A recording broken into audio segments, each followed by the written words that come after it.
Bienvenidos a nuestro podcast Neurociencia y la Gestión Humana. Este podcast pertenece al Departamento de Neuropsicología, Neurolab, Departamento de Psicología y Coordinación de Psicología del Área Industrial. El objetivo de este espacio es conocer más acerca de la neurociencia dentro del ámbito organizacional. Soy Judith Morales y les doy la más cordial bienvenida y nos acompaña en este espacio. Soy la doctora García de la Cadena, directora del Departamento de Neuropsicología. Bienvenidos a todos. Muchísimas gracias, doctora. Tenemos el gusto el día de hoy que nos está acompañando para este episodio en relación a la neurociencia del comportamiento no verbal, el director del Departamento de Comportamiento Humano, David Martínez, quien es administrador y director ejecutivo de Fundasistemas. Muchas gracias, David, por acompañarnos. Vamos a dar inicio a este episodio y nuestra primera pregunta sería para ambos. ¿Cómo se relaciona el comportamiento no verbal y el cerebro? ¿Qué opinan? Bueno, Cuéntenos. La verdad es de que para una persona que estaba acostumbrada a números y a estrategias, hablar del cerebro y su comportamiento es otra cosa. Y es fascinante entender que nosotros somos emocionales 100%. Y eso es tal vez la parte que más me costó entender a mí. Cómo que las emociones a nosotros nos llevan a desarrollar nuestras actitudes, nuestra respiración, nuestra forma de comportarnos. Y efectivamente ahí es donde podemos entender de que si nosotros intentamos hacer otra cosa que no necesariamente es la correcta y la adecuada, entonces ahí nos vemos en el afán de poder relacionar el comportamiento humano y por supuesto el comportamiento no verbal. Muchísimas gracias. Claro, la verdad es que efectivamente antes pensábamos que el cerebro, que los pensamientos eran importantes en esta comunicación, ¿verdad? Sabemos por supuesto que el cerebro está encargado de lo que nos hace distinto de otras especies, como es el lenguaje oral, el lenguaje escrito, el lenguaje pintado, ¿verdad? Sin embargo, la forma como nos movemos, como expresamos comunicación es a través de todo esto no verbal. Y tenemos que recordar que el cuerpo está relacionado con nuestro funcionamiento cerebral y la expresión de nuestro cuerpo pues también comunica información y definitivamente también la parte como nuestras emociones están vinculadas también con la forma que nosotros nos comunicamos, pero no solo nos comunicamos, sino decimos cosas que no necesariamente hablamos. Entonces, hay un sistema que es básico, que es primitivo, diría yo, porque está en común de todas las especies, que es nuestro sistema límbico, y nuestro sistema límbico es quien da pautas, ¿verdad? Pautas para la comunicación o para la respuesta a nuestra respuesta emocional. Así que creo que están muy vinculados, ¿verdad? Cómo expresamos y cómo comunicamos información desde la parte verbal, pero también, muy importantemente, como es este capítulo que estamos conversando, la parte no verbal, ¿no? Y una de las cosas que más me impresiona a mí es cómo realmente las mujeres pueden observar esa parte en mejores condiciones que nosotros los hombres. Siempre yo sé algo que no me cuadra muy bien de esta persona. Y uno dice, pero no, hombre, si esta persona está diciendo lo que es, pero es porque están observando otras cosas que normalmente no se observan. Ahora, por eso es que el tema de las emociones es tan importante, porque para los humanos, nosotros normales, la persona está hablando, hay algo que no convence mucho, pero lo está diciendo. Pero cuando estamos hablando de gente con el ojo que ustedes tienen, obviamente podemos encontrar de que ya empiezan a ver, la respiración que está haciendo es un poco distinta, esa forma de cómo se expresó y los gestos que está haciendo ya no me cuadran, porque emocionalmente yo estoy con una actitud distinta a la que debería de estar haciendo. Entonces, por eso el comportamiento no verbal sigue siendo tan importante, no solo para comunicarnos, sino en el convencimiento real de lo que está pasando en mi vida. Claro, y bueno, dijiste un tema que ha sido un gran debate en neurociencias, es que efectivamente reconocemos que los cerebros de los hombres y las mujeres son distintos, pero hoy por hoy, tanto hombres como mujeres, debemos aprender, ¿verdad?, a leer el cuerpo del otro, de nuestro interlocutor, de la gente con la que estamos conversando, de la gente que estamos negociando. Ya después vamos a ver en otros podcasts cómo la negociación con alguien es tan importante. Lo que yo no comunico lo que comunico más bien con nuestro cuerpo y no con nuestras palabras. Entonces creo que esa parte es algo muy interesante porque cada vez tenemos que desarrollar mayores destrezas, y estas destrezas, al reconocerlas, vamos a ir evolucionando si queremos hacerlo.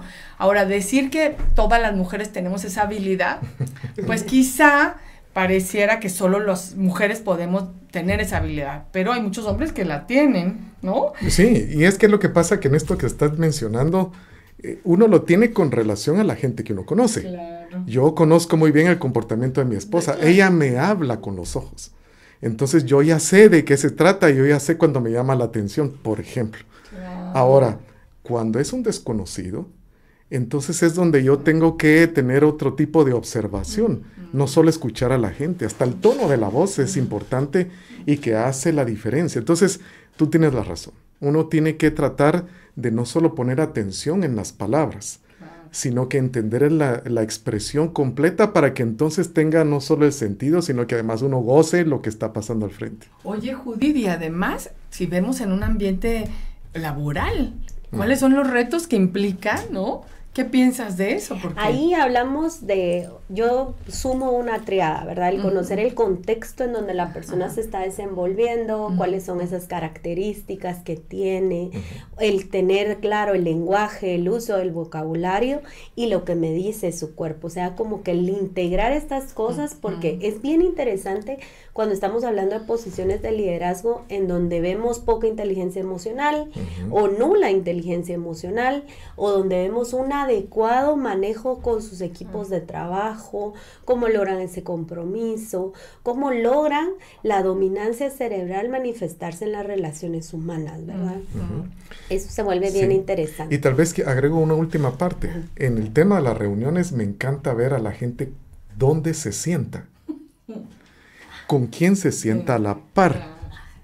Esto es bien interesante porque empieza a formarse como todo el mapa de quién es el que domina la reunión y quién es el que está poniendo atención, quién es el líder realmente, etcétera. Entonces, definitivamente, cuando uno habla de comportamiento no verbal, no solo implica el hecho de que está hablando, sino de la actitud que toma ante las cosas que están alrededor. Y con ese tema de las reuniones pasan patrones muy similares. La siguiente reunión se sientan en el mismo lugar. Entonces hay un tema de territorialidad en donde digo, este es mi espacio, este es mi lugar.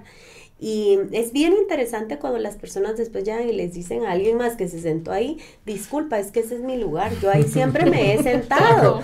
O sea, sí. Claudia, cuéntanos desde el cerebro cómo funcionaría eso de marcar mi espacio, una exigencia de mi lugar, aunque nadie lo sepa. Cuando lo vemos acá en la universidad también pasa con los estudiantes, se vuelve bien simpático. Ellos llegan, toman posesión, dominio de un lugar y durante las próximas 20 clases, ese sigue siendo su lugar, ¿verdad? La verdad es que para las especies, el sitio donde uno se acomoda es importante porque te da seguridad. Y es algo muy primitivo, es decir, nuestro sistema límbico, acuérdense que antes, en la época de las cavernas, vamos a remontarnos a ese momento. O sea, la diferencia es que ya no estamos en una caverna. La diferencia es que ahora vivimos en ciudades, en edificios lindos como este que estamos, en este estudio que está en esta ciudad de Guatemala, pero en realidad seguimos funcionando con un territorio, seguimos funcionando con un espacio de seguridad, y eso es una función muy límbica y muy de especie, ¿verdad? Entonces, por eso suena hasta gracioso decir, bueno, oye, ese es mi lugar, cuando no hay ningún título, ninguna etiqueta que dice que te pertenece esa silla, pero refleja nuevamente un espacio de territorio, y acuérdense que el territorio implica seguridad. Entonces creo que esa parte. Ahora, lo que dice David de cómo te sientas y ¿verdad? Junto a quién. Aquí estamos sentados porque así grabamos esto, ¿verdad? El espacio está distribuido así, pero de elegir en dónde, con quién nos sentamos también implica seguridad. Por supuesto. ¿Verdad? Y es como hacer fuerza. Y, como dice David, estamos mandando una señal o estamos leyendo la señal. Porque la idea de ahora de este podcast es que todos entiendan que hay un espacio y que está vinculado más a cosas de seguridad, ¿no? Excelente, sí. Bueno, y ya para ir cerrando, porque como si nada se nos pasa muy rápido el tiempo en este espacio, vamos a ver 3 tips que haría cada uno dentro del ámbito del tema del comportamiento no verbal, pero principalmente en las organizaciones, en esas relaciones humanas que tenemos dentro de diferentes empresas, farmacéuticas, gobierno, etcétera, donde nosotros pues interactuamos. ¿Qué nos pueden decir? Yo creo que lo más importante en este tema es saber escuchar. Y saber escuchar no solo implica entender las palabras que se están dando, sino la forma como el mensaje está llegando. Esa yo diría que es la primera cosa que uno tiene que aprender a hacer, porque normalmente uno tiene un paradigma. Me están diciendo esto y yo ya estoy resolviendo las cosas y no he terminado de ver qué es lo que está en el contexto. Definitivamente ver las señales que no se ven, como lo que decía hace un momento, ¿con quién se sentó? ¿Por qué esta persona está tan incómoda ya?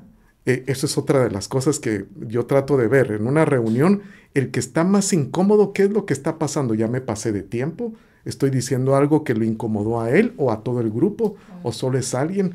Creo que es muy importante la observación, el escuchar y por supuesto, cuando uno está metido en esto, uno controlarse también. Porque no solo es allá afuera, sino que todo el mundo me mira a mí también. Sí, bueno, yo quizá agregaría, hablando sobre eso, es que creo que es muy importante que todos, en cualquier ambiente, ya sea organizacional o no organizacional, una interacción, conozcamos cómo respondemos. Es decir, yo puedo hacer gestos que están reflejando otra cosa y la gente lo está percibiendo y yo no. Entonces, creo que es muy importante entenderlo, pero también conocerte. Entonces, hay que, y creo que tenés que conocerte. Y por otro lado, también tiene que ver con la autorregulación, lo que decías ahorita, que es una función ejecutiva que está en nuestro cerebro, está en la parte anterior de nuestro cerebro, y es cómo yo soy capaz de controlar mi impulso, cómo yo soy capaz de controlar mi tono de voz, cómo yo soy capaz de controlar mis silencios, ¿verdad? Y cómo yo también soy capaz de controlar mis movimientos en el cuerpo, porque acuérdense que la comunicación no verbal es cómo me oigo, qué digo, cómo me muevo, ¿verdad? Entonces creo que en ese sentido la autorregulación, diría Judith que la autorregulación es una función ejecutiva, ¿verdad? Que se va desarrollando conforme vamos madurando. Mientras más grandes somos, más autocontrol debería. Eso es lo ideal, ¿verdad? Ahora uno sufre. Ese autocontrol uno lo sufre. Sí, por eso es de que uno mira a la gente que está con ganas de hablar, con ganas de defenderse. Y uno, pero también le sucede a uno. Exacto. Entonces esa regulación no es tan sencilla como decir regulate. Ni que pusiéramos un switch. Sí. Esa se sufre. Y además se va haciendo conexiones. Por eso la última área de nuestro cerebro que va a desarrollar, que va a completar su desarrollo, pues esas son las funciones ejecutivas, toda la parte anterior de nuestro cerebro, y requiere autoconocimiento, requiere autorregulación y requiere equivocarnos, porque a veces decimos, hijo, subí la voz, bajé la voz, incliné mi cuerpo hacia adelante, porque acuérdense que es igual el comportamiento en otras especies, es decir, como más alto, más bajo, qué tan imponente soy. Entonces, bueno, es una parte de reconocer. Y también tenemos que decir que también podemos sumar alguna habilidad que podemos ir desarrollando en cómo nos comunicamos, ¿no? Porque también este aprendizaje nos permite interactuar de una manera más efectiva, ¿no? Sin duda. Excelente, muchísimas gracias. No nos alcanza el tiempo realmente para hablar acerca de este tema. Creo que todos somos apasionados en ello. Gracias por acompañarnos a todos. El próximo capítulo de Neurociencia y la Gestión Humana será el tema del emprendimiento y la neurociencia. Pueden dejar sus preguntas en nuestra página de Facebook o Instagram y nos pueden encontrar como Neuropsicología VG. Muchísimas gracias y hasta la próxima.